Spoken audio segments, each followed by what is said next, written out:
जिस महंगाई से पूरा देश कराह रहा है, मैं चंद लाइनों से अपनी बात शुरू करूंगा कि वो जिनके हाथ में हर वक्त छाले रहते हैं, वो जिनके हाथ में हर वक्त छाले रहते हैं, आबाद उन्हीं के दम पे महल वाले रहते हैं। ये देश जिनके हाथ में छाले हैं मान्यवर, उन्हीं के दम पर है, उन्हीं के दम पर है। लेकिन ये सरकार किसके लिए काम कर रही है? नौजवान कहता है नौकरी दे दो, सरकार कहती है पैसा नहीं है, अग्निवीर लेके 4 साल की नौकरी करो। भारत की सेना कहती है पैसा दे दो, सरकार कहती है तुम्हारे बजट का 63,000 करोड़ रुपए कम करेंगे। माताएं बहनें कहती हैं गैस का सिलेंडर बढ़ गया, बच्चे के दूध का दाम बढ़ गया, आटा दाल चावल महंगा हो गया, उसको कम कर दो, सरकार कहती है पैसा नहीं है।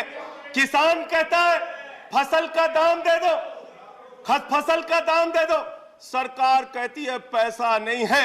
अरे बुजुर्ग कहते हैं हमारी रेल की तीर्थ यात्रा, उसकी रियायत क्यों कम कर दी, सरकार कहती है हमारे पास पैसा नहीं है।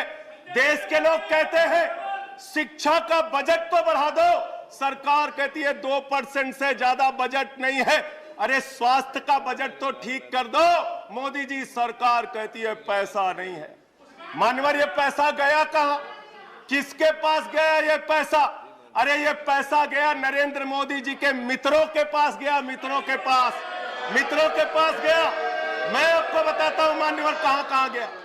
20,000 करोड़ रुपए लेके नीरव मोदी मेहुल चौकसी भाग गया, 10,000 करोड़ रुपए लेके विजय माल्या भाग गया, 3,000 करोड़ रुपए लेके ललित मोदी भाग गया, 6,000 करोड़ लेके नितिन संदेशरा भाग गया। और ये मेरी जानकारी नहीं है, ये मेरी जानकारी नहीं मान्यवर, इस सरकार ने बताया पूंजीपतियों का 11 लाख करोड़ रुपए माफ किया। 11 लाख करोड़ रुपए आप जीरो लगाते लगाते थक जाएंगे मान्यवर, इतना पैसा इन्होंने पूंजीपतियों को माफ किया। और इस सरकार को एक सनक है, इस सरकार को एक सनक है, मोदी सरकार को एक सनक है, उसको ये सनक है हमको अपने मित्र को अमीर बनाना है, हमको अपने मित्र को अमीर बनाना है, हमको अपने मित्र को दुनिया का सबसे बड़ा अमीर बनाना है। और मालूम है मान्यवर उसको कितना कर्जा दिया इस सरकार ने? 2.5 लाख करोड़ रुपए, 2.5 लाख करोड़ रुपए मान्यवर, 2.5 लाख करोड़ रुपए। जीरो लगाते लगाते थक जाएंगे। एक इंसान को 2.5 लाख करोड़ रुपए और बच्चे के दूध पे टैक्स लगाते हो, आटा दाल चावल पे टैक्स लगाते हो, हिंदुस्तान के गरीब आदमी का खून चूसने का काम करते हो। सरकार किसके लिए चल रही मान्यवर? यह सरकार किसके लिए चल रही है? इसको ध्यान से हमें सोचना पड़ेगा। जब हम इसी सदन में किसान के काले कानून का विरोध कर रहे थे, हमें सस्पेंड करके बाहर कर दिया गया। 1 साल के बाद ये सरकार कहती है अब हमें होश आ गया, हमारी तपस्या में कमी रह गई, हम काला कानून वापस ले रहे हैं। क्यों भाई? 1 साल पहले कानून वापस ले लेते तो 750 किसानों को शहीद नहीं होना पड़ता। आज एक छोटी सी बच्ची, 6 साल की बच्ची ने प्रधानमंत्री को चिट्ठी लिखा है मान्यवर। उसने लिखा है मम्मी से जब पेंसिल मांगती हूं तो मम्मी मुझे मारती है, मम्मी जब पेंसिल मांगती हूं तो मम्मी मुझे मारती है। वो कीर्ति दुबे पूछ रही है मान्यवर मोदी जी कहां है, मोदी जी कहां है? मैं उस कीर्ति दुबे को बताना चाहता हूं मोदी जी की पूरी सरकार झारखंड में विधायकों की मंडी में व्यस्त है, विधायकों की मंडी में व्यस्त है, विधायक के खरीदने में लगे मान्यवर, विधायक खरीदने में लगे। ये पूंजीपतियों की सरकार चल रही है, पूंजीपतियों की गुलामी करने वाली सरकार चल रही है, जो इस देश के अंदर महंगाई बढ़ाने का काम करती है। गरीब के लिए खाने के लिए पैसा नहीं, 800 दवाओं पर, कैंसर की दवा पे, किडनी की दवा पे, टीबी की दवा पे आपने दाम बढ़ा दिया, आपने अस्पताल के कमरे तक पे दाम बढ़ा दिया। आपकी सरकार डीएचएफएल के लिए काम करती है। 34,000 करोड़ रुपए बैंकों का घोटाला डीएचएफएल ने किया और 29 करोड़ रुपए भारतीय जनता पार्टी को चंदा दिया है मान्यवर। इनसे हिसाब मांगना चाहिए।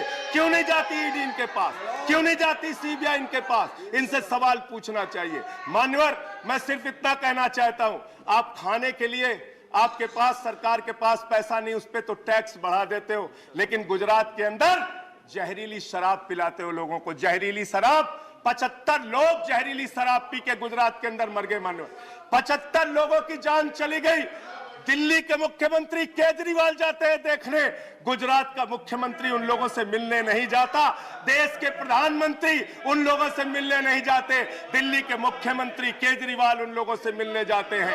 माननीय, और मैं ये कहना चाहता हूं, माननीय, no point of, I am not yielding sir, I am not yielding sir, 1 minute sir, I am not yielding sir, I am not yielding, let me complete sir, sir बस खत्म कर रहा हूं, कंक्लूड कर रहे हैं, उसके बाद आई टेक द पॉइंट। ये सरकार पूंजीपतियों की सरकार है मान्यवर, ये बिल्डर्स के लिए काम करते हैं।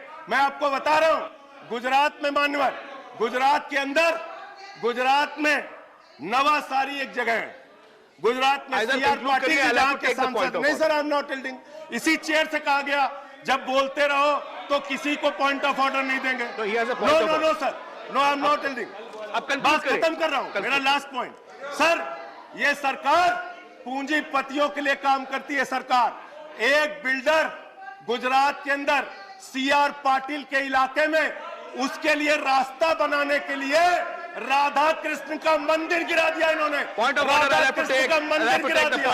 1100 please 1 second, 1 second, under which rule, 1 second, sir, ये इसी चेयर से कहा गया।